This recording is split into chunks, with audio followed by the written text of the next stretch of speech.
Meus amigos, que a paz de Jesus permaneça em nossos corações.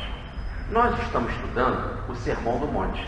O Sermão do Monte não são só aquelas chamadas 7 bem-aventuranças, acompanhadas daquelas consequências de quem segue essas bem-aventuranças.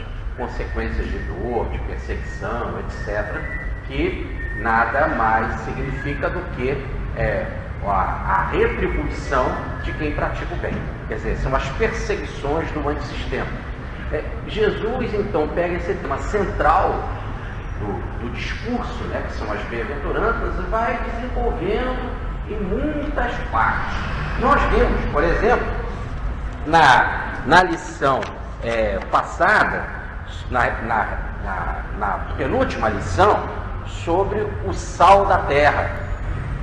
Nós vimos na nossa última lição sobre que Jesus não veio destruir a lei, qual é a importância da lei. Hoje nós vamos estudar um desenvolvimento da lei, da lei divina, no caso pessoal, que é o karma, que é a lei de causa e efeito. Nós falamos muito de karma, de lei de causa e efeito, na palestra passada, de uma forma geral, porque foi o que nós pensamos para dar de exemplo diante da lei maior, que é a lei de evolução. Hoje nós vamos continuar também dentro da lei de evolução, mas os exemplos vão ficar claros, diretamente claro. O exemplo vai ficar claro com relação ao tema do karma pessoal de cada um. Repare que Jesus começa o ensino dizendo assim, ouviste o que foi dito, eu, porém, vos digo. Repare, porque eu vos digo que se a vossa justiça não for maior do que a dos escribas e fariseus, nós vamos ser iguais aos antigos. Quer dizer, antigamente, antes de Jesus, havia uma ética. A ética, no fundo, se resumia com pagar de forma, em termos de tributo, aquele que de alguma forma te ofendeu. Quer dizer, retribuir com a mesma moeda uma ofensa, pagar da mesma forma. Antigamente tinha lá o conceito do olho por olho, dente por dente, ideias de vingança. Evidentemente que até um certo momento isso foi importante para a lei. Quer dizer, bateu, levou. Isso foi importante para um determinado nível da humanidade, que não conseguia compreender as coisas diferentes. Agora veio Jesus e disse assim, olha, nós não podemos ficar com os conceitos velhos. A lei está lá nas entrelinhas. Nós temos que saber agora ampliar a visão. Isso não quer dizer mudar a lei. Diz Jesus, e nós vimos na vez passada, que não vai cair uma vírgula, um pingo, um ponto, nada da lei. A lei é aquilo que é. No entanto, nós precisamos saber ler a lei. Inclusive, nós dávamos aqui um exemplo daquela carta em que o pai recebeu, nós falávamos isso aqui, que o pai recebeu uma carta e que disse assim, olha só como é que teu filho escreve para mim. Pai, manda dinheiro. Aí a mãe falou assim, deixa eu ver aí como é que está na carta. Está escrito assim, pai, manda dinheiro. Repara que o texto é o mesmo, a carta é o mesmo. Saber ler, com mente mais ampla, você amplia o conceito do texto. Quer dizer, o texto é o mesmo, é interpretá-lo em espírito verdadeiro. Quanto mais nós vamos evoluindo, nós vamos dando nova interpretação àquilo que é de fato, aquilo que não muda, no caso do texto, a lei. Então, por exemplo, é tão comum quando a gente vê um filme, e anos depois do mesmo filme, aí ele já cria um outro conceito, como que ele amplia, quando a gente lê um livro, também relê depois, ou amplia os conceitos. Assim, diz Jesus, nós não podemos ter a mesma lei dos antigos, dos escribas e fariseus. Apesar de que escriba e fariseu naquela época era a crista da onda, disse Jesus, isso é passado. Agora nós temos uma nova visão. Repare, nós tínhamos o Antigo Testamento, vê João Batista, que é essa transição entre o antigo e o novo, e nos apresenta Jesus. Jesus vai fazer então uma releitura da lei e vai ampliar conceitos. Repare como é que ele vai dizer: aprendeste que foi dito aos antigos: não matarás, e quem quer que mate será condenado. Então essa era a lei que os antigos ouviram, escutaram: não matar, quem matar vai ser condenado. Diz Jesus: vamos fazer uma releitura. A lei não vai mudar em nada. Vamos ampliar o que é matar. Vamos fazer um aprofundamento do que é matar. O que era matar para os antigos? E a nossa cabeça não pode ficar bitolada no que era matar antigamente. Por exemplo, matar era simplesmente, por exemplo, dar uma facada numa pessoa, enforcar uma pessoa, dar uma pedrada nela e matar. Pronto. A pessoa teria a morte física instantânea. Pronto, acabou. Isso que era matar. Mas existe também uma morte ampla, muito diferente do que essa só física. Por exemplo, quando você tem a morte a longo prazo, em que você tira valores da pessoa, a pessoa perde esperança na vida. E às vezes, tirando essa esperança, ela vai cometer loucura, como no caso, abandonar a religião, abandonar um princípio ético, abandonar, às vezes, uma vida íntegra. Ela pode até vir a cometer um suicídio. Evidentemente que isso também tem a ver com a fraqueza da pessoa, mas eu não posso dar um empurrão, eu não posso ser o canal, ou eu não devo ser o canal para empurrar a pessoa para esse precipício abaixo. Então Jesus, ele amplia o conceito. Você imagina que você tem uma morte pior do que a morte física, mas muito pior do que a morte física, que é a morte moral. Quando você, ou através de você, ou por causa de você, você leva a pessoa à morte moral, em que ela perde o seu princípio, a sua orientação ética. Ela se desvaloriza, ou mais ainda. E também tem que ser levado em consideração: quando você joga na pessoa, não uma pedra física, mas uma pedra fluídica. Quando você joga, e aí a gente não pode dizer qual é a pior consequência. Por exemplo, quando eu dou uma pedrada na cabeça de uma pessoa e arrebento os miolos dela, ela pifa na hora. Mas quando eu jogo uma carga negativa sobre a pessoa, e aquela nuvem negativa vai ficar na sua psicosfera, agindo, perturbando, pode ter danos muito maior do que simplesmente a morte física dela. Há uma passagem na obra de André Luiz, que o sujeito foi tomar uma injeção na farmácia, e na hora que o farmacêutico deu uma agulhada, ele sentiu dor e ofendeu o farmacêutico. O farmacêutico ficou com aquela carga, aquela nuvem, ofendeu o cliente. O cliente chegou em casa, a velhinha estava fazendo tricô, que a mãe, ele ofendeu a velhinha. Repare como é que a coisa está ficando em cadeia. É isso? Você pode, de repente, contaminar um prédio inteiro. Você pode, de repente, contaminar a sua empresa toda. Simplesmente com uma pedrada de uma fofoca, por exemplo, de uma intriga. Você pode, às vezes, destruir a tua empresa. Pode destruir, às vezes, o teu bairro. E, seja lá, às vezes, pode até provocar uma guerra. Depende. A gente não sabe o impacto disso. Agora, repare. O homem recebeu a picada da agulha, atacou o farmacêutico atacou o cliente foi atacar a mãe, que estava fazendo tricô. A mãe era espírita, e não porque era espírita, mas porque também com os conceitos espíritas tinha evangelho no coração, e porque tinha evangelho no coração, chegou para ele: que é isso, meu filho? Coloca a cabeça aqui no peito da sua mãe, sei que você está cansado. Essa vida lá na rua, de atendimento ao público, isso é tão, às vezes, cansativo. Mais condução, mais trânsito, vem cá. Aí botou a cabeça, fez um cafuné, ele foi ficando calmo e passou. Cortou o processo da cadeia. Então a gente não sabe quando às vezes uma vibração, uma nuvem carregada, um ódio, uma palavra maldita, às vezes, o que cria, às vezes um olhar, não precisa matar ninguém, um olhar às vezes, não é isso?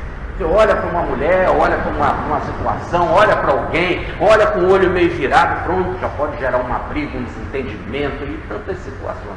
Então Jesus amplia o conceito de matar, porque não é o matar fisicamente, você pode matar a longo prazo, com vibrações negativas, que vão causar problemas no coração, às vezes com uma palavra, um gesto, ou um não fazer nada por alguém, que às vezes te pede um pão, que te pede às vezes um dinheiro, uma coisa qualquer. A forma que você faz pode criar uma situação, a pessoa pode morrer de problema cardíaco, dada a vibração que você deixou. E aí, por ares físicos, você não é o culpado. Pela visão física, você não é o culpado. Mas se nós olharmos em essência, até onde você colaborou com isso?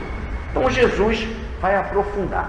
Ouviste o que foi dito pelos antigos, não matar. Como os antigos interpretavam? Se a pessoa, se você matou alguém fisicamente, a pessoa picou naquela hora, você é culpado. Só nesse caso vai ser condenado. Em outros casos você não vai ser condenado. E Jesus está dizendo assim, há casos, como por exemplo, olhe bem, diz ele, chamar uma pessoa de raca, chamar uma pessoa de insensato, ou, como diz aqui, eu vos digo, quem quer que se encha de cólera contra o seu irmão.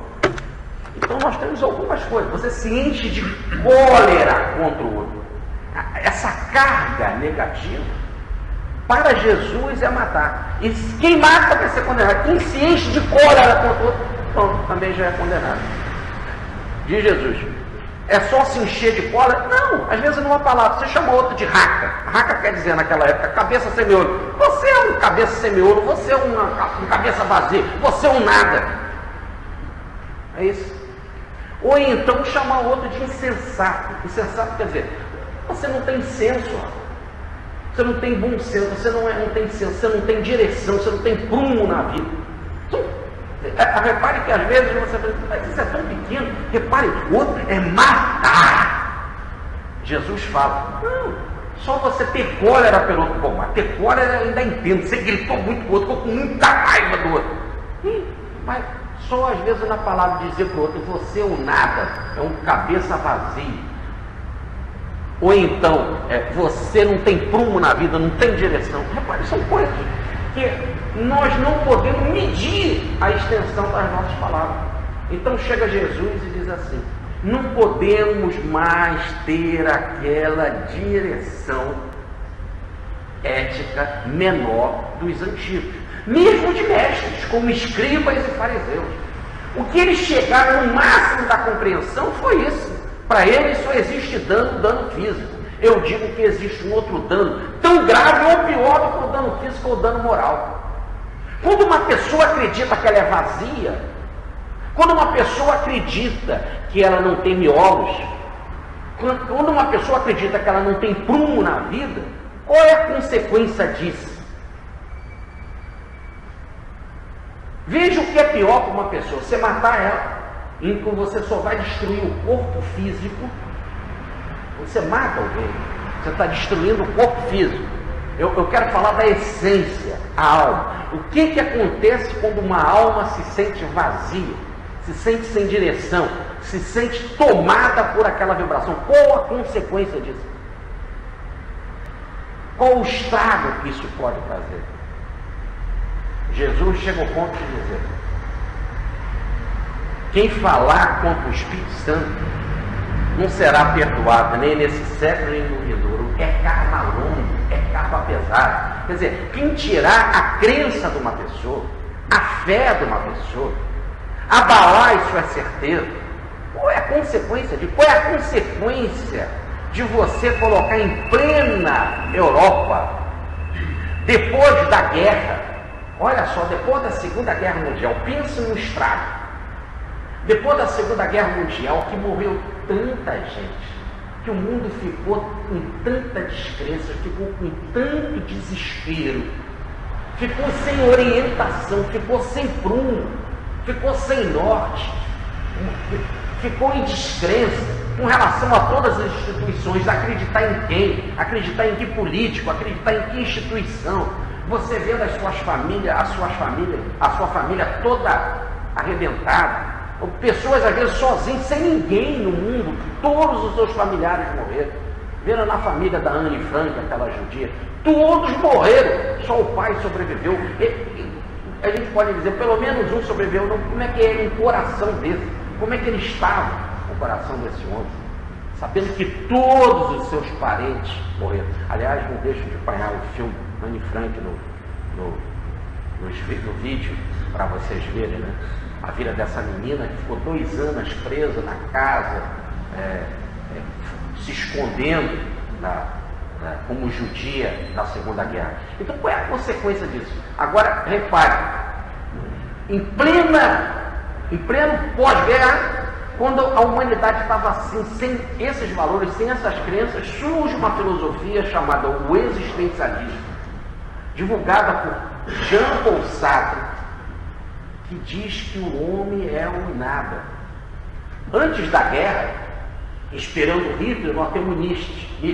E Nietzsche dizia que não vale o santo, não vale as coisas da religião, nem a moral. O que vale é o homem forte. O que vale é o homem forte. A Alemanha acreditou nesses conceitos e fez a guerra. Agora termina a guerra e vem alguém e diz: a vida é um nada, a vida não tem propósito. Agora ele não acredita nem na religião, nem no homem forte. Como ele dissesse assim, não existe nem homem forte. Olha o resultado da guerra. Quem venceu? Aqueles vencidos estão acabados, também estão derrotados, estão frágeis, estão doentes, estão arrebentados pela guerra, estão empobrecidos. Repare que a situação de Nietzsche para Sartre, escrita Pietro Baldi, e antes da guerra e depois da guerra, a situação piorou, porque antes em Nietzsche, pelo menos, apesar de ele não acreditar nas religiões e desvalorizar a religião, ele pelo menos dizia que o homem forte venceria. Mesmo sendo a força da matéria, tinha ainda pelo menos um propósito, pelo menos tinha alguém que podia de alguma forma vencer. Ele pelo menos valorizava alguém, o forte, mesmo o forte bruto, material, ele valorizava. Agora com o Sartre não, acabou tudo, nem o forte tinha mais, era descrença, quer dizer, como tivesse dizendo, não tem nada mais no mundo que tenha significado. A vida é um nada, a vida é um vazio. Vocês imaginem isso nos anos 50, depois da guerra. A pessoa já vem toda sem dinheiro, toda com problema de saúde, sem a família, e recebe uma filosofia de vida. Resultado, tudo é um nada. Entenderam a extensão desse raca, cabeça sem miolos? Ou então do insensato, não tem sentidos políticos, a vida, a religião, os princípios éticos, tudo, o aprendizado, nada, é tudo insensato, não tem significado. Vocês podem imaginar que dificuldade para as pessoas que acreditavam nesses conceitos para se levantar? Vocês podem imaginar a quantidade de pessoas que se suicidaram, que cometeram suicídio por causa desses princípios?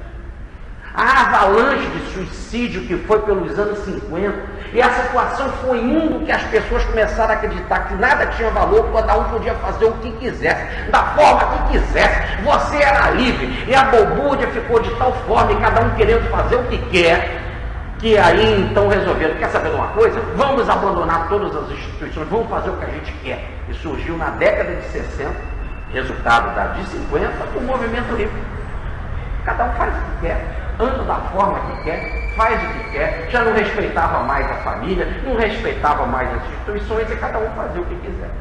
Evidentemente, se no movimento livre teve muita coisa boa, algumas músicas boas, algumas liberdades, que a vida é econômica e sabe aproveitar em tudo, o resultado foi o desespero, o resultado foi uma apologia ao sexo livre, não ao amor livre, mas o sexo desordenado, a doenças sexuais e o mais, a aborto desenfreado, e mais do que isso, ao tóxico sem nenhum freio, sem nenhum freio. Como a vida não tinha mais sentido, é tóxico, porque era a única coisa que fazia que a pessoa fizesse como um público, desligasse o público, se desligasse da realidade da vida. E o tóxico foi de tal forma, e as pessoas seguiram líderes completamente tortos, desvirtuados, que depois gerou um desespero de ver os seus próprios líderes, como explica Cazuza, morrendo de overdose. Todos eles estavam na overdose. Qual é a consequência disso? Qual é a consequência? Você pode chegar numa pessoa e matar um. Você mata um, chega, dá um tiro no pão. É loucura, pronto. Mas quando você, às vezes, guardem as palavras, não tem valor. A vida não tem valor. É a diferença eu chegar aqui, entrar aqui, que nem aquele cara que entrou na escola lá e matou 20 crianças, será? 12 crianças, né? Sei lá, 12. Eu já estou aumentando aí. A gente pode até dizer que foram 20 mesmo. A gente não sabe a vibração que fica, né? A perturbação no coração e o futuro que isso vai dar a longo prazo em cada um. E as chamadas mortes psicológicas. Mas vamos ficar na realidade. Chegou lá e matou 12. Ele entrou na escola e matou 12. Bom, acabou. Mas a sociedade se uniu. As famílias, os professores, a direção do ensino do Estado, do município, da Presidente da República, foram tanta coisa, pintaram a escola e fizeram várias coisas. Repare, não deixaram que tivesse o quê? Desvalor. Não deixaram que aquelas crianças continuassem sem esperança, que as famílias ficassem sem esperança. Houve uma reação de alguma forma positiva. Agora você imagina, na guerra, que é mais ou menos isso, um cara chega, mata todo mundo, e o que sobra, você não faz nenhum movimento para ajudar, ainda fala assim, é isso mesmo, esse cara veio aqui e matou, porque a vida é assim mesmo, ela não tem significado, o nosso final é a morte mesmo, é o fim. Imagina se a gente falasse isso para aquelas crianças, para aquelas famílias, qual seria o resultado? Agora, Realengo foi tomado de um impulso positivo. Então, tenha cuidado com as suas palavras. Não é com a cola, com um simples raca, com um simples deboche, uma ideia de que você não serve para nada. Não, são coisas simples. Às vezes o patrão diz para o funcionário, você não serve para nada. Você só faz coisa errada. É coisa que a gente fala. Coisa que a gente fala. Imagina você dizer isso para o empregado. Você não serve para nada. E ela não vai te matar. Ela engole uma vibração negativa e vai fazer a tua comida. E ela não pode absolutamente fazer nada. Ela precisa do emprego. Ela engole o que ela coloca na comida. Não estou falando de veneno, não. Isso aí, quando colocaram veneno, Buda também comeu carne estragada, deram para ele morreu. E é Buda, iluminado. Ele não vai querer pegar nada. Não é isso, não. É a vibração. A vibração. O que vai acontecer a longo prazo? O que daqui a pouco está todo mundo na casa brigando e você não sabe por quê? O que os espíritos, naquela hora em que se perde o descontrole, que ela perde o descontrole, abrem as portas fluídicas da casa e o obsessor isento para comer aquela comida. E começa a comer o duplo daquela comida. A comida é viva. Tanto que a gente se alimenta da caloria dela. O que acontece? O que acontece quando um patrão trata mal o empregado no restaurante? O patrão trata mal o nordestino no restaurante. Nordestino que sai do Nordeste não porque ele quer ver para o Rio de Janeiro, porque ele não tem nada para comer lá. É a fome que faz ele emigrar. Nós conhecemos um caso aqui na Tijuca, na Almirante Gavião, rua do lado lá de casa, que o rapaz veio do Nordeste, foi buscar emprego. Buscou emprego de ajudante lá da cozinha, né? E no restaurante assim de botequim, né? Você tem que comer cedo, 11 horas, como em todo restaurante. 11 horas já tem que ter terminado todos os empregados de comer, porque às 11 horas já começa a servir lá as quentinhas, o prato do dia lá para as pessoas. Então eles têm que começar a comer cedo. Chegam cedo por volta das 5 da manhã para lavar, fazem a comida e às 10, já 10 e pouco já comeram. E aí eles sentaram para comer e um rapaz novo. E nesses lugares assim não tem treinamento, né? Não tem, assim, passar primeiro pelo estágio. Já começa logo, já mais simples, não tem essa. E os empregados então sentaram para comer e ele ficou lá na cozinha fazendo limpeza, passando pano no chão, quando o patrão lá, o dono lá, o Joaquim lá, que é o dono do botequim, apesar de Joaquim, ele é do Ceará, ele falou, por que você não vai comer também? Eu falei, mas eu tenho direito a comer? É lógico, rapaz, eu te contratei. Não, mas é que você só falou do meu salário, não falou que eu tenho direito a comer. Mas é lógico, ele está sem comer nada. Aí ele senta para comer. Aí ele botou o prato, arroz, feijão, farinha e abóbora, jerimum. Aí o pessoal comeu. O Joaquim falou para ele, você pode pôr aí também o bife e o ovo frito. Eu falei, mas eu tenho direito a bife e ovo frito? É lógico que todos têm direito, você tem que comer carne também. E depois você vai trabalhar o tempo todo aí, só vai comer lá de tarde, que a gente não tem tempo, você tem que estar bem alimentado, é logo que tem direito. Ele botou, há muito tempo, ele nem lembrava mais como era o gosto de bife com ovo. Então ele comeu aquilo e falou assim, vou deixar para o fim. Vou para comer bem devagarzinho, aproveitar o bife com ovo. Comeu arroz, feijão e jerimum, e aí quando ele respirou fundo para comer o bife com ovo, o cachorro não pegou o bife. Comeu. Agora ele já mistura tudo, faz uma.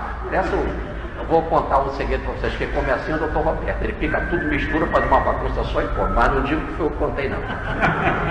Faz um bolo só. Ninguém pode misturar. Se levar a carne, tem que levar o feijão também. Ele mistura tudo. Mas, olha, não foi eu que falei, não, tá? Foi a Regina que contou na palestra. Mas aí, voltando. Você chega para a pessoa, né, numa situação dessa, e entra na cozinha e grita com ela. Você é um nada, você não serve para nada. Imagina, ele vai chegar o quê? O patrão vai dizer, eu sirvo sim, eu presto, você não fala assim comigo. Nada.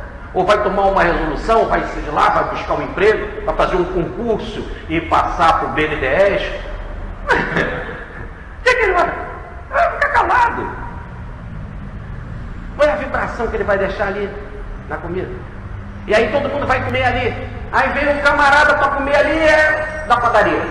O outro que vai comer lá é do clube em frente, do satélite. O outro que vai comer lá é o lixeiro da rua. O outro que vai comer lá do escritório ali em frente. O outro que vai comer lá é o auxiliar lá do consultório dentário. Todo mundo sai passando mal. De repente a gente não entende porque que o bairro está todo com diarreia. Comida estragada. Está todo mundo com dor de cabeça. Problema de pressão, vibrações. Então, amplie o conceito. A Bíblia não é feita para a gente ler assim, não matar, quem matar vai ser condenado. E levar o pé, o que é matar? Jesus amplia, compreenderam? Matar tem um significado muito maior. Você pode matar a pessoa fluidicamente, vibratoriamente. Agora vamos entender melhor a palavra de Jesus. Pagaremos palavras, pensamentos e atos. Ficou claro? Palavras, pensamentos e atos. E qual é o que tem maior peso? Digo para vocês que pior do que o ato, pior, muito pior do que as palavras, muito pior é o pensamento. Pensamento comanda tudo. Querem saber de uma coisa? Quando a gente desencarna, você já viu o corpo andando por aí? Quando a gente desencarna, você já viu o corpo falando? Quando a gente desencarna, você já viu o corpo levantando a mão, dando a Deus? Então é o pensamento que comanda tudo, tá certo? Ele comanda esse corpo, ó. Ele levanta, ó, aqui, ó. Levanta a mão, vou botar a mão para lá, vou botar para cá. Olha o pensamento, ó. Ali a boca. O pensamento comanda tudo. O que ele faz? Ele comanda a multiplicação das células. Vocês querem mais? Forma um corpo, forma um bebê no ventre. Faz tudo, pensamento é tudo. Qual é a força dele? Qual o estrago que você pode fazer com o pensamento? Às vezes sem falar com a pessoa, só o que você está emitindo.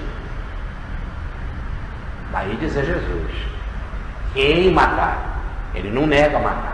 Mas quem também tiver fora, quem falar que o outro é um nada, quem falar que o outro é um insensato, todos esses também serão condenados, irão para a prisão.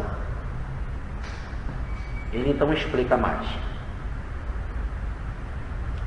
Explica.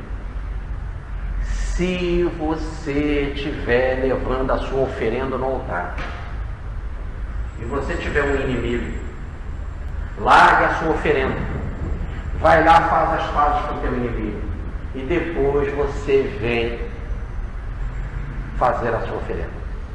Agora Jesus está colocando, criar um ambiente de paz, de fraternidade, como a maior religião que existe. Aliás, como a religião. Aliás, maior do que qualquer culto. Vamos fazer um exercício aqui? Alguém aqui, vamos falar só dos encarnados, porque o auditório desencarnado é bem maior.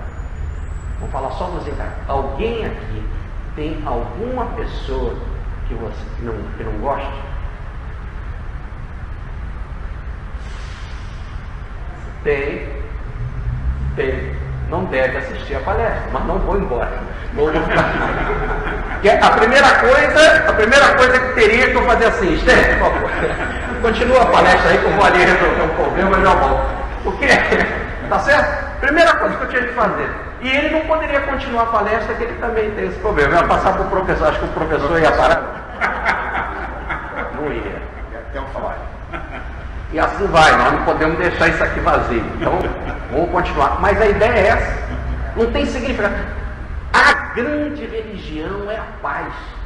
Porque a paz, você não faz a paz. A paz é algo divino. A paz é resultado do amor. O que você faz é amar. O ato de perdoar é o amor. Quando você ama, automaticamente o resultado é a paz. A paz é um resultado. É a finalização do processo. E diz Jesus que não há nada melhor do que ter essa paz. Eu vos deixo a minha paz.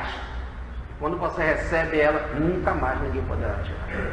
Então ele conclui aqui dizendo, olha, você quer saber o que é a lei? Nós dizemos na vez passada. Nós saímos no lugar mais simples, é o caso do rio. Olha, o rio já tem o seu leito pronto. O rio começa a passar, a água vai, escolhe o caminho de volta. O caminho é o mesmo, vai chegar lá na frente. Ó, agora quando você está aqui nesse caminho, fazendo o caminho de volta, você vai encontrar as pedras no caminho. O rio, quando vem passando, ele vai encontrando as pedras. Ele vai desviando das pedras e vai seguindo o caminho.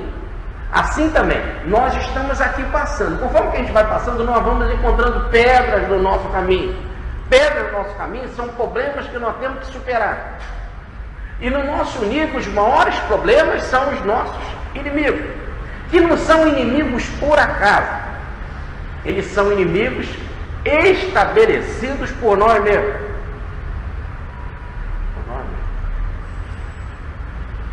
A gente adora dizer que tem inimigo. Nós somos inimigos. E também temos inimigos. Eles têm pedras no caminho. E nós também temos pedra no caminho. Nós somos pedra para eles. Eles são pedra para nós. Não tem essa coisa de dizer que eu não sou culpado. Está todo mundo no mesmo nível. Ninguém tem condição nesse mundo de dizer assim, eu não tenho culpa. Ninguém. O mundo não é lugar para isso. Se você não tem culpa, sabe o que acontece? Tem um culpado, Deus. Aqui não é lugar para quem não tem culpa. Aqui é um planeta de resgate. Aqui é um planeta de evolução. Tirar o envolvimento, tirar o embaraço. Está todo mundo embaraçado. Está todo mundo enrolado. Todo mundo precisa desfazer o novelo, desfazer o nó, desenrolar a vida. Esses nós são os problemas que nós mesmos criamos. Ah, mas foi o outro que fez. Não foi ninguém que fez. Ninguém tem capacidade para fazer nada para você. Você permitiu. Mas você acabou de dizer agora que quando você emite uma vibração negativa, você pode causar dano. Sim, porque o outro se abriu a vibração negativa. Daí o conceito de Jesus: orai sempre, nunca deixei de orar. Orai e vigiai. Quando? Sempre. Porque sempre estão aí, é a onda planetária. O nosso Chico Xavier diz lá, no outro dia até a Regina fez a palestra sobre isso aqui, mostrou a frase, está lá no livro Instruções Psicofônicas. Há uma camada de cerca de 950 metros, um cinturão, o Espírito fala, de atração planetária negativa. Está ali no nosso livro, está lá, a Lindinalva está ali expondo alguns livros. Tem um livro nosso lá chamado Um Amor Muitas Vidas, e que em certa altura o César Bournier diz que quando um espírito mais adiantado se afasta do corpo, a atração negativa é uma pasta gosmenta. Ele diz que essa vibração planetária, veja, é uma pasta gosmenta, ela é pegajosa. É como se, eu fico imaginando como aquela massinha, o baba, imagina uma baba, é isso? Uma baba mais grossa do que quiabo, e que dificulta inclusive a passagem do espírito se locomover. Então, a vibração já é assim. Quando você emite ainda, é como se você pegasse aquela bola, ainda tacasse ainda em cima do outro, quer dizer, fazendo uma direção ao processo, é mais complicado. Aí Jesus, então, fala assim: poxa, mas se a situação é essa, eu sei que isso é muito difícil. Porque nós estamos num beco sem saída. Isso que eu estou falando aqui, a situação é tal, você fala assim: poxa, mas peraí. Eu já não mato ninguém, mas, poxa, me encolerizar, dizer para a pessoa, você é um nada, poxa, eu já disse isso tantas vezes. Chamar uma pessoa de insensata, poxa, eu já fiz isso tantas vezes, né? Porque isso é uma palavra muito bacaninha. Poxa, bom, né? Jesus diz que ele vai ser condenado, mas a gente nem vê a força da palavra, né? Quantas vezes nós falamos isso? Fulano é insensato, isso aí não tem lógica. Você não tem lógica, né? É a mesma coisa para insensato. Repare, a gente faz isso. Hoje, quantas vezes talvez já fizemos isso?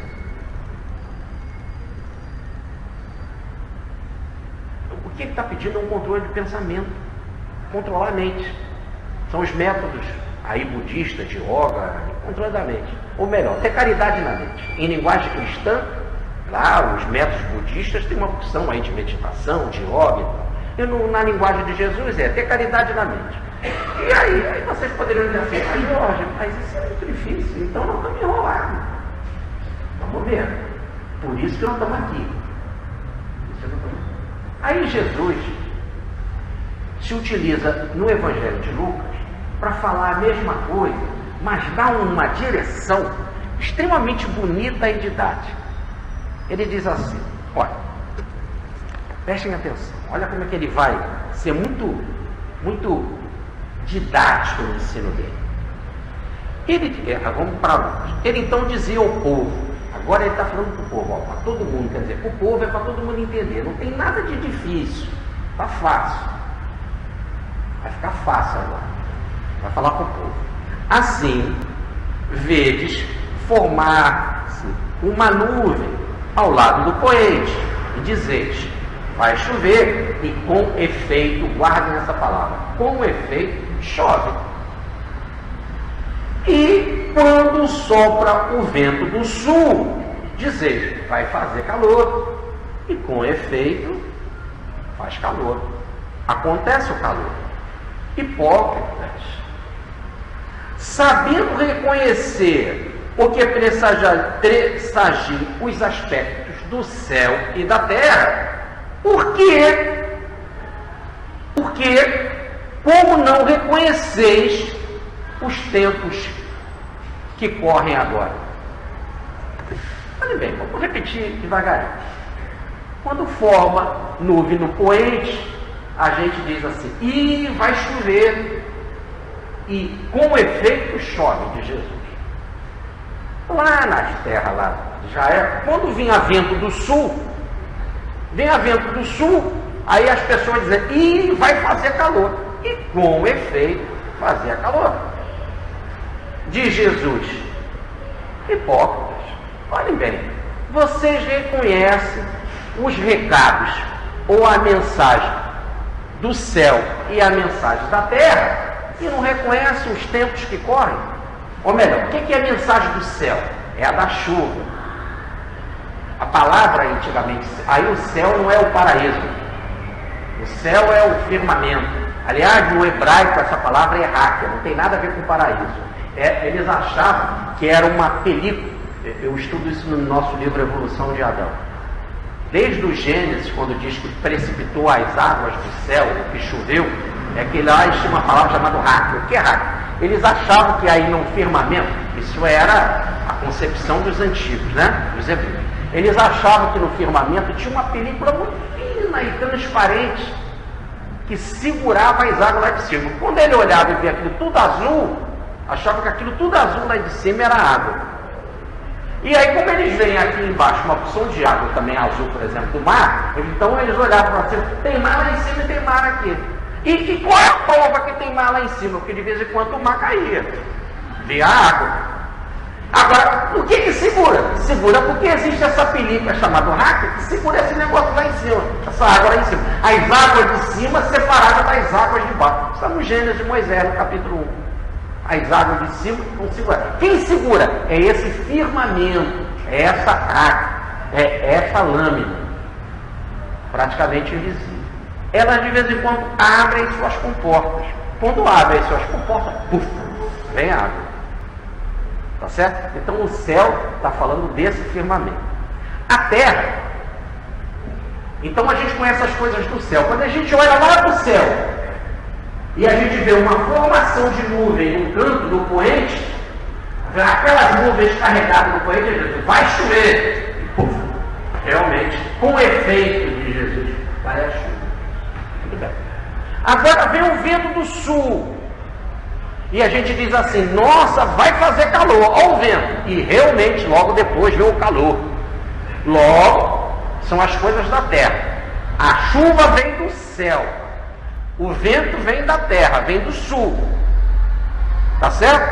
O homem conhece, então, muito bem esses fenômenos da natureza. O que vem do céu, que é a chuva, o que vem da terra, que é o vento. Consequência, o que vem do céu é chuva. O que vem da terra, o vento do sul, resultado é o calor. Jesus diz assim, a gente conhece essas coisas. Tem problema conhecer isso? Ele está dizendo que quem conhece isso é hipócrita? Não. Conhecer os fenômenos da natureza não é hipocrisia. Isso daí é aristotélico. É nada mais, nada menos do que observar numa análise o que acontece na vida. A gente vê sempre acontecer, olha tem nuvem, cai água, olha tem nuvem, cai água, olha tem nuvem, cai água. Isso através dos milênios. É lógico eu fazer essa previsão. É um presságio. O céu me avisa o que vai acontecer. Quando vem o vento, vem calor. Vem o vento do sul, vem calor. Vem o vento do sul, isso através dos milênios é um presságio. Quando vem o vento, eu logo digo vem calor. Isso não é ser hipócrita, é observar a natureza. O que é hipócrita é conhecer muito bem essas coisas, conhecer esses efeitos, fruto dessas causas, e não reconhecer outros do tempo que está passando. Existem outras coisas que estão acontecendo e que a gente não observa. A gente só observa o lado exterior, não observa outras coisas. Voltemos para o caso do matar. Ouviste o que foi dito? Aquele que matar vai ser condenado. Ninguém observou que por trás do matar tem ser colérico também é ser condenado. Chamar os outros de raca também é ser condenado. Chamar o outro de insensato também é ser condenado. Na simples palavra matar, nós não observamos uma grandeza de conceito que está por trás. Agora, no simples fenômeno de nuvem no poente, chuva, calor, vento que vem do sul, calor. A gente observa, isso não é ser hipócrita. Agora, não observar o que está por trás dessas coisas, e que o tempo está aqui e que está correndo, é o tempo em movimento, nós não observamos, aí que é complicado. E ele vai explicar o que é o tempo que corre. Observe, quando houver, diz ele assim, e porque vós mesmos não reconheceis o que é justo. Quer dizer, a gente só reconhece os fenômenos atmosféricos da chuva, nuvem, chuva, vento, sul, calor. E a gente não reconhece o problema da justiça. Por que não observar como é que funciona a justiça também? Jesus chama de hipócrita quem conhece os fenômenos da natureza e não conhece o fenômeno da justiça. Como é que funciona a justiça? Aí você fala assim, mas isso é uma coisa muito complexa, não dá para eu entender. Como? Ele está falando para o povo, não dá para entender? Está aí na tua cara e você não vê? Está na tua cara, é toda hora. Como você vê a nuvem e faz chuva, como você vê o vento e faz calor, assim também o problema da justiça está aí na tua cara e você não observa. Quem não tem problema de justiça aqui na vida, quem não tem problema de dor, quem não tem problema de pagamento, quem não tem complicação na vida, não observa e também não analisa, não tira as suas conclusões, ele então vai explicar melhor, já que ele estava falando para o povo. Quando houverdes de comparecer com um adversário perante o magistrado, trata logo de livrar-se dele durante a viagem, para evitares que ele te leve ao juiz, o juiz te entregue ao esbirro e este te mete na prisão. Em verdade, quando você for preso, você não vai sair de lá por enquanto que não pagar o último centavo. Então Jesus diz assim, se você está na viagem com a pessoa e ele vai te levar para o juiz, vai lá, já aproveita que está no caminho e faz um acordo. Porque se você for na justiça, ele vai te meter na prisão, vai te entregar o esbirro. Quem é o esbirro? O juiz te entrega o esbirro, é o funcionário, é o carcereiro, te leva para a cadeia. Você vai para a cadeia, aí você fala assim, mas peraí, calma. Várias vezes eu fui na justiça e ganhei. Várias vezes eu fui na justiça e ganhei. Peraí, não com relação à adversidade aqui no mundo. Você pode ganhar uma causa, por exemplo, de um aluguel. Você pode ganhar uma causa, por exemplo, trabalhista, de horas extras. Você pode, por exemplo, ganhar uma causa lá de alguém que bateu no seu carro e tem que ter uma indenização. Isso tudo acontece na justiça e a justiça pode dar sim ou não, e vale. Vale inclusive para as coisas divinas. Agora, as vibrações ruins que ficaram, se você tem um problema trabalhista e ele odeia você e você odeia o funcionário, isso o juiz não resolve. Se o cara bateu no teu carro e você tem raiva dele, ele tem raiva de você, e tiveram de resolver a parada na justiça, o pagamento lá da batida no carro se resolve na justiça. O ódio que ficou não se resolve. Se você tem um problema de aluguel lá com o senhorio, resolveu, e ficou com ódio, né? Esse problema não se resolve. Justiça não resolveu o problema de ódio. Você nunca vê um juiz falando assim, agora depois de assinado, perdoa esse cara aí, dá um abraço nele, um beijo, sai feliz daqui. O juiz não tem nada a ver com isso, tá certo? E o juiz também não fala com você, abre o teu olho, cara, e na próxima agora, você quando desencarnar, vai reencarnar como neto dele, hein? Olha bem, o juiz ele não resolve essa parada.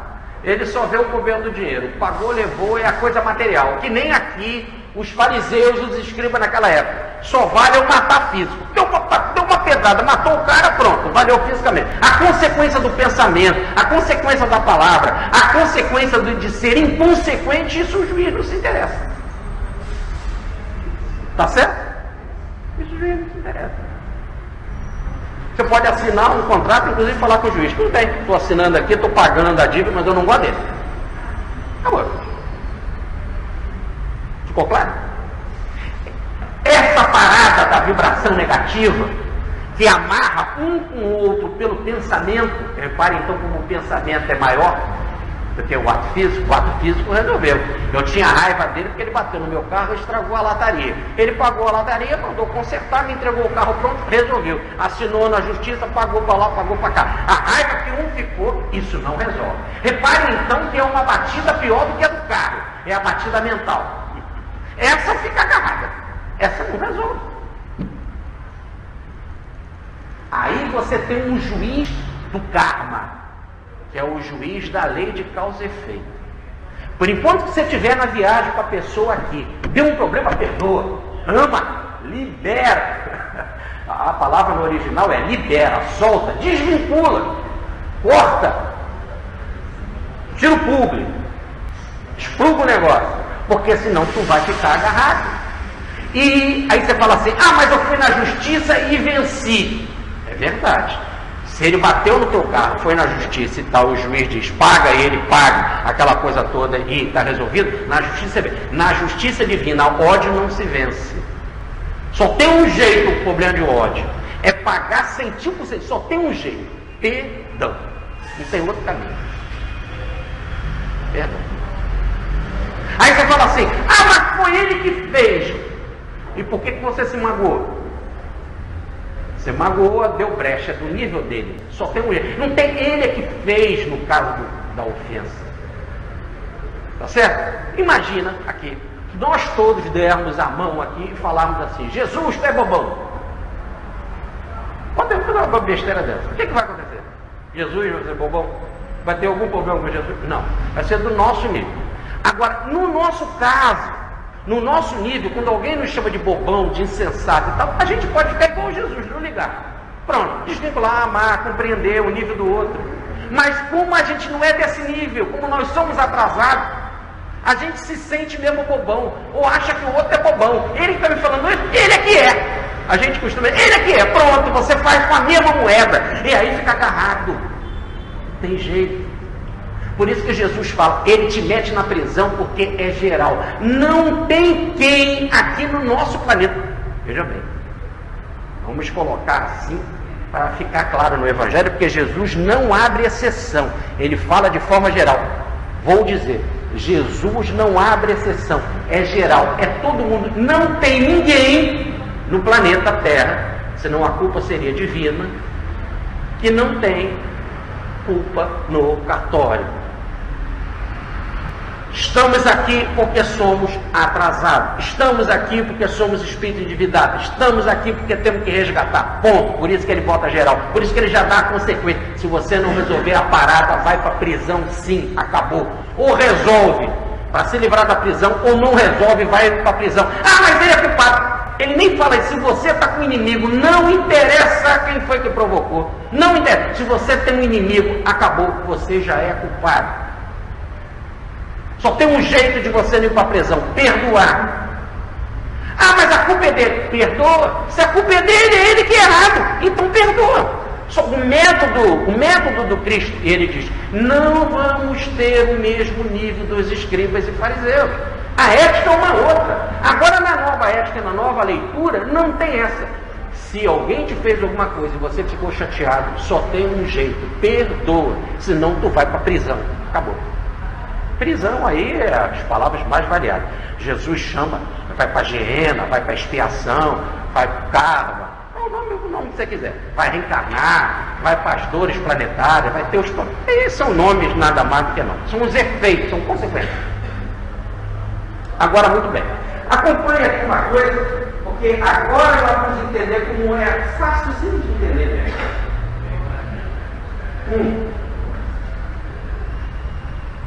Se tem nuvem no poente, vai chover. Se vem vento do sul, vai fazer calor. Diz Jesus, é efeito. Se é efeito, qual é a causa, hein?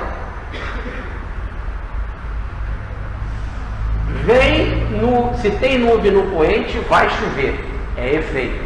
Então qual é a causa? Nuvem no poente. Concorda ou não? Se o efeito é a chuva, a causa é nuvem no poente. Legal? Muito bem.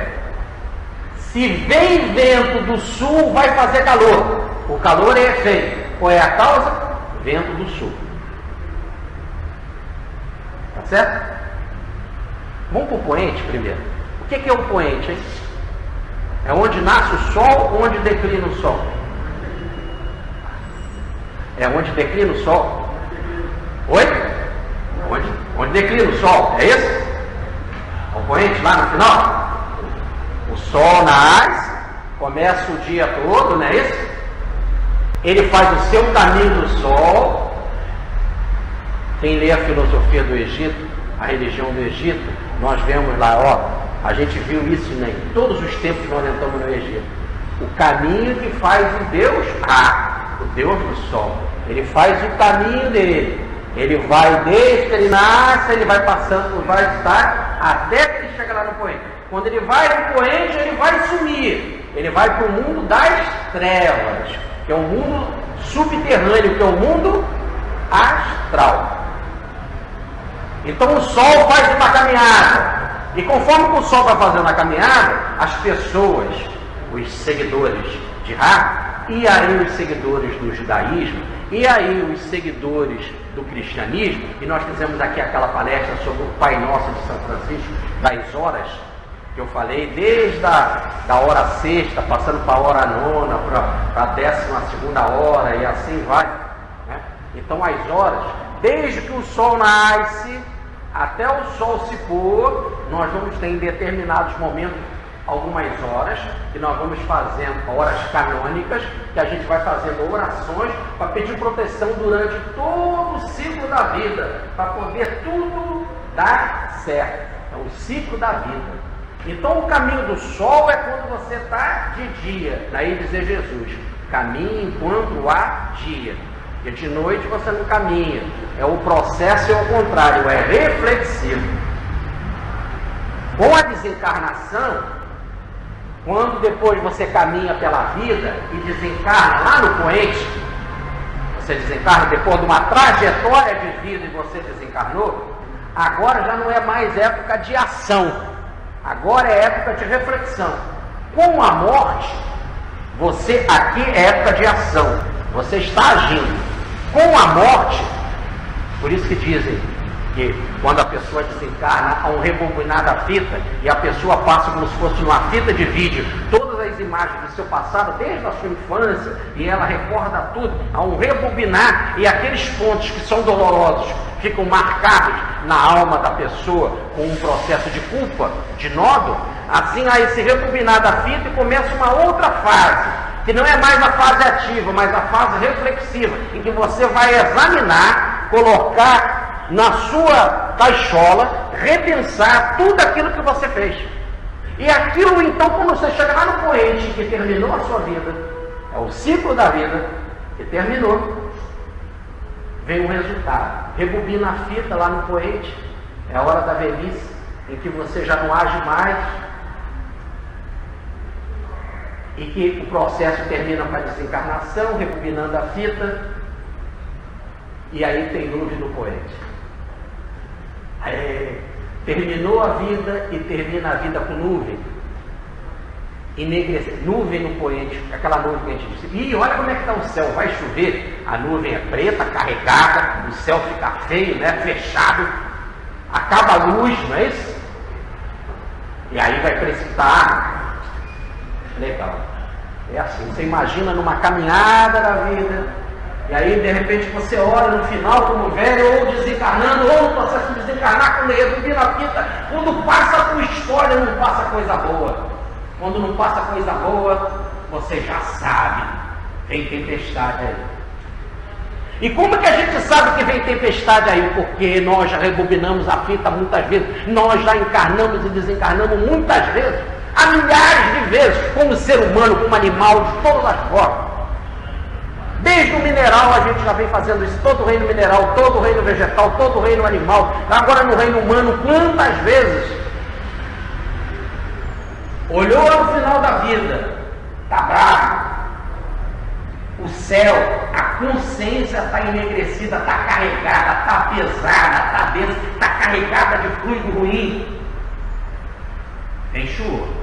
Vem tempestade no teu caminho. Segura. A tua encarnação não será de fato. Porque agora, quando o processo inverter, aquilo que é a causa, que é a concentração de nuvem carregada, vai gerar o efeito da chuva. O efeito da chuva é você reencarnar outra vez. Provação na erraticidade, planejamento e reencarna outra vez. É o efeito de Jesus, do céu, vem do alto, planejamento da reencarnação. Aí você reencarna, vem aqui, vem para cá. E quando a gente vem para cá, Deus dá um mole para todo mundo. Aliás, eu não devo usar essa expressão, Deus dá um mole, porque a gente é orador, né? Não fica bem. Mas quando está falando assim, a linguagem de Jesus é para o povo, né? Então vamos deixar assim. Qual é o refrigério que Deus dá para todos nós que viemos aqui? É esquecimento e a infância, né? Para agradar o esquecimento, ele te dá a infância. Existe melhor coisa que infância? Eita, infância é uma boa. A gente fica bobão, fala qualquer coisa, né? Chama os outros de feio, as pessoas falam, mas ele é tão bonitinho. Que a gente fala as verdades. Ó, infância, a gente brinca, tem brinquedo, tem uma opção de coisa, né? O avô fica andando de quatro pela sala com você, pai, mãe, brinca, compra as coisas. Infância é uma beleza. E é muito bom você ter essa época de tranquilidade, não é isso? Você não sabe as coisas, não conhece, diz o doutor Bezerra, é uma fase plástica, que a mente tem que estar toda preparada para a educação. Fase plástica, que a mente pode receber as coisas mais variadas. Aí depois já vem a adolescência, né? Aí é uma delícia também, a adolescência é uma beleza, né? Você fica afim daquele rapazinho, né? Outro fica afim daquela mocinha, que não agrada, o olho dela, olha para você, aí vem aquele beijo, primeiro beijo, que delícia, né? Professor, é bom ou não? Ó, então já viu que o passado, tá vendo? Bota bom nisso. Bota bom nisso, é muito bom. Mas lá em Deus já começa. Aquele menino não gosta de você, aquela menina não gosta de você, te deu um beijo no outro dia, já não dá mais. Você fica com, como diz lá o compositor, né, que o Zeca Pagodinho gravou, fica com mel na boca. Me ama, depois deixa saudade. Aí já começa. Nem sempre é assim, né? Você marca uma pessoa no cinema, ela aparece abraçada com o outro comendo pipoca, feliz da vida. Começam as desilusões, não é isso? Aí tu arruma aquele cabo, a casa não é daquela forma como você pensava. Arruma aquela outra casa, não é daquele jeito. Antes é uma beleza, né? Olha, vocês terem uma ideia, a coisa é tão complicada, que os caras andam, né? E querem dar aquele beijo. Não tem nada mais lindo no mundo que aquele beijo do casamento, né? Beijo, qual beijar? Quando lá a autoridade é religiosa ou o juiz diz beijo, aí você vê tudo bonito, todo mundo é alegre. E por que vai tanta gente no seu casamento? Não vai só para comer, não. É para incentivar o cara, porque agora que o bicho vai pegar. Aí é uma festa. Já viram que todo mundo torce para você casar e todo mundo te leva para casar, vão na sua festa e dão presente. E os presentes mais caros, mais do que de batizado, né, de casamento. E o sujeito fica incentivado. Ele ganha, até do que ele não espera, ele ganha fogão, ele ganha micro-ondas. Tudo para arrumar um jeito de prender o cara. Ele prende. Agora, vocês querem uma prova de que o negócio não é bom? E nesse momento, que é um momento de amor, a primeira coisa que precisa ter é a assinatura de papel com documento e testemunhas. Amarrou. Aí começa a vida. É como diz Hilário Silva, através da psicografia do Chico, tem um livro muito bom que deve ter aí, senão depois a Lindinalva pode pedir para vocês. É um livraço chamado A Vida Escreve de Hilário Silva. Isso, a vida escreve, é o roteiro da vida, é como é que ela é, a vida é o que é. E aí vem as dores, teus problemas. Agora que tu vai ver quem são os teus familiares, quem são os teus parentes, quem é o teu chefe. Agora você vai ver o que é levantar cedo para trabalhar, para conseguir o seu sustento. E o chefe não gosta de você, e a colega do trabalho não gosta de você. Os inimigos começam a aparecer, e as complicações, os problemas. É problema para o síndico e para os moradores, para a vizinhança. É problema no trabalho. É problema na escola do teu filho, porque você escolhe uma boa escola e aquela professora, o filho não gosta, tem problema. São os amiguinhos, é bullying. Seus amigos, seus filhinhos lá, aí começa o inferno. Eu pergunto, quem não tem fé? Então, aí diz Jesus assim, você não reconhece, camarada. Se você vê a nuvem lá em cima, você diz assim, vai chover, e chove. Você vê o vento do sul, vai fazer calor, e faz calor. Olha para a tua vida. Está assim, e por que a tua vida está assim? Você está preso. Por que a tua vida está assim? Porque você é um preso. Te entregaram para o juiz. E você está na cadeia. Ah, mas foi um inimigo que falou mal de mim no juiz. Não, existe um inimigo muito pior. Olha o poente. Quando chega lá no final da vida, tu olha, está toda negra a tua vida. O maior juiz é a tua consciência, é o tribunal da tua consciência. Porque quando a fita rebobina e tu vê aquelas bobagens todas que tu fez, aquelas bobagens todas que você falou, os danos todos que você causou, agora aquilo fica na tua consciência e quem te julga? Você mesmo. A consciência é o que é. Por isso que não existe nada mais verdadeiro na vida do que a morte. Você pode passar a vida toda mentindo, a hora da morte é o que é. Só o santo é verdadeiramente grande na hora da morte. Só o herói, o poeta, aquele genial, o gênio é verdadeiramente grande na hora da morte. O resto é covarde, o resto tem medo, treme, não entende, se apavora, porque sabe que o tribunal da consciência não erra. A negro, nós sabemos por experiência, vai chover. Vai cair tempestade, vai ser tempestade na vida. Você, Ricardo, passa uma infância maravilhosa, tudo bem. O doutor Bezerra diz, que delícia foi a minha infância até os 18 anos. Recordar aquela fase do Nordeste, comer arroz com tatu, ver os passarinhos. Ele enchia a boca, está lá o livro, por favor. Edinal, mostra o livro aí, Evangelho do Futuro, doutor Bezerra de Menezes. Tá aí, mostra, Zumira, levanta. Esse daí não empresta, Zumira. Senão as pessoas não compram lá, tá? Olha lá, ó, Evangelho do Futuro. Ó, tá lá, Lindinaldo. É um espetáculo. Ele conta como é a vida, como que é a infância. Tá bom, gente? Valeu. Ele conta como é que é a vida dele, a infância, os 18 anos, aquela coisa maravilhosa, as brincadeiras, a alegria, tomar banho de rio, e passear, e foguete. No Natal ele dizia que depois da missa do galho é tomar banho do rio de noite, e depois é para uma mesa farta. Aí depois ele vem para cá, não é isso? Bom, que ele chega no Rio de Janeiro, a primeira coisa que tem são os inimigos na escola, né? Os calor, na época do calorato, na época que ele era calouro, já começa perseguição na escola, perseguição na política. A primeira vez que ele foi candidato e que venceu a eleição por vontade do povo, já o Adoc Lobo. Por isso que eu faço culto lá em casa com o doutor Bezerra, que eu moro na esquina do Adoc Lobo. O Adoc Lobo já logo tirou o emprego do doutor Bezerra de Menezes. Já entrou com uma ação na justiça contra o doutor Bezerra. Assim é a vida, não tem como. E aí o bicho começa a pegar. Aí quando começa a pegar, aí você fala assim, mas o que está acontecendo? É vento que vem do sul. Vem do sul, vem de baixo. Vem do porão. Sul embaixo, o norte em cima, só que nós não estamos no norte, nós estamos no meio. Eu convido a vocês para lerem o livro No Mundo Maior de André Luiz, tem ali, vendendo, O Mundo Maior de André Luiz. Agora está muito bom esse negócio de livro ali, que a gente só vai dizendo que já vão saindo, cada um só vai sair daqui com os 50 livros. No livro No Mundo Maior de André Luiz tem um capítulo chamado A Casa Mental. E André Luiz conta que a casa mental é formada assim, são 3 andares. O andar inferior é o porão, onde tem todas as nossas reservas do passado. Tudo aquilo que foi o nosso passado está armazenado no porão. É o nosso sul. É o sul. Está lá embaixo.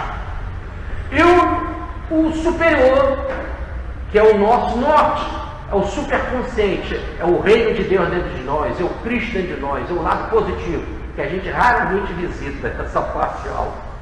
E aqui é o plano da casa, é a sala de visita, né? Em que a gente fica e que recebe as visitas daí, dos problemas da vida, que é a nossa consciência. Então nós temos 3 níveis. O subconsciente, que é o sul, onde tem todas as reservas do passado.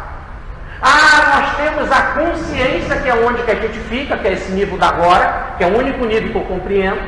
E eu tenho o superconsciente, que é a parte superior, que é o anjo dentro de mim, que é o norte. Toda vez que você está com problema na vida, e que você olha e fala, por que eu tenho problema na vida? Veja, quando você vê o vento que vem do sul, você diz assim, vai fazer calor, vai fazer calor. Quando você vê a tua vida quente, a tua vida pegando fogo, a tua vida queimando, você queimando na provação, queimando na dor da vida, pode saber que o vento que vem do sul, a energia que está vindo no teu subconsciente está te pegando. E por que ela vem do subconsciente? Você passa na vida, chega lá no doente, forma nuvem carregada. O resultado da tua vida não foi bom. Você passa pela desencarnação, pelo tribunal da consciência. Aquilo tudo fica dentro de você. Cria tempestade na vida e você reencarna. A vida te dá um mole, te dá a tranquilidade da infância, a paz. Quando o negócio começa a ferver, o caldeirão começa a ferver, os problemas começam a surgir na tua vida, pode saber, e a gente sabe. Da onde vem isso? Da onde que vem esse vento? A gente não sabe. A gente sabe até a direção de Jesus, vem de baixo.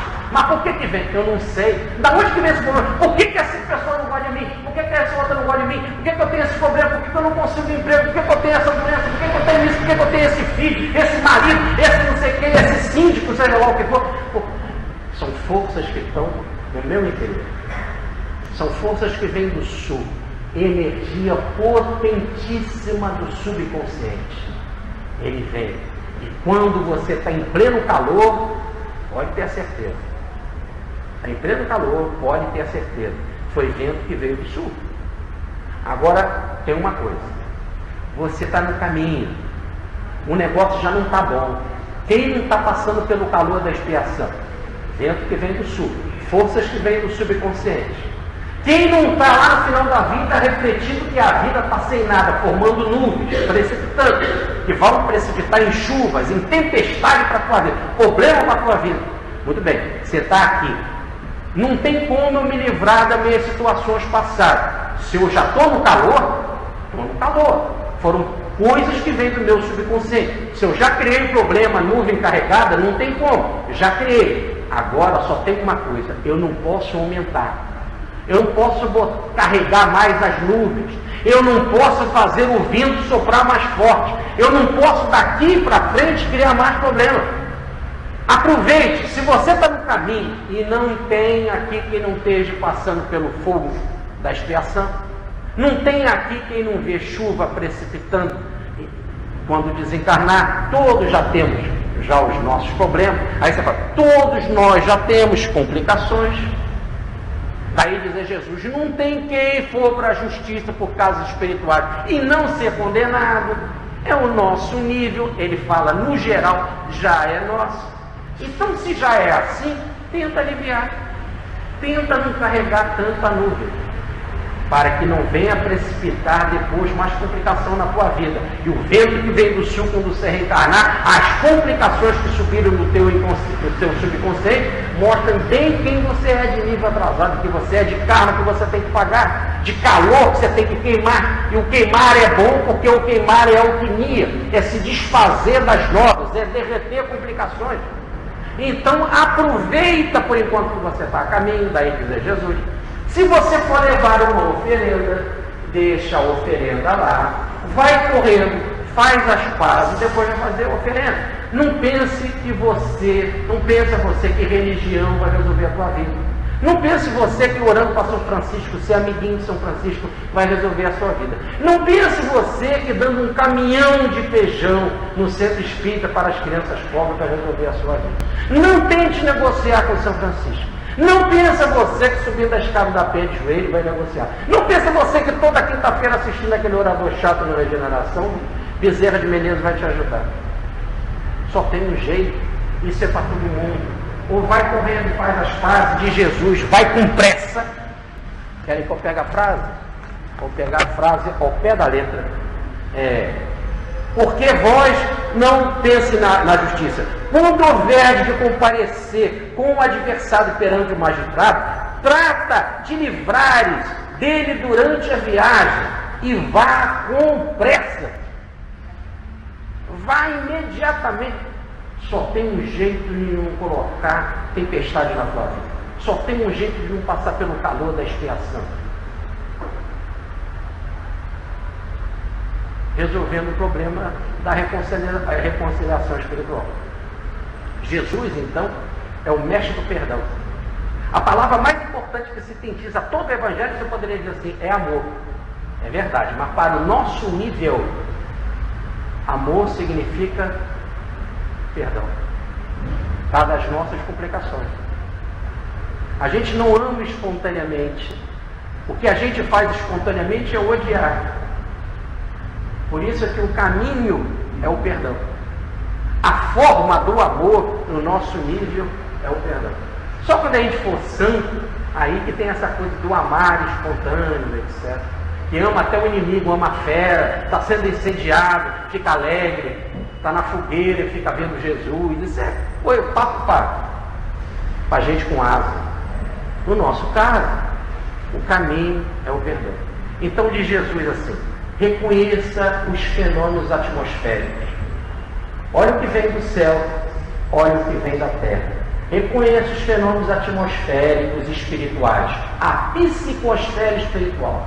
Olha o que vem do céu, olha o que vem da terra. Ou melhor, olha o que você faz aqui, que vai pagar quando chegar do lado de lá, e vai voltar trazendo de lado de lá, guardado no subconsciente, aquilo que você vai pagar aqui. É isso. Há fenômenos que você faz aqui, percebe do lado de lá, que você volta para aqui para pagar. Observa isso. Hipócrita de Jesus, você é um verdadeiro ator.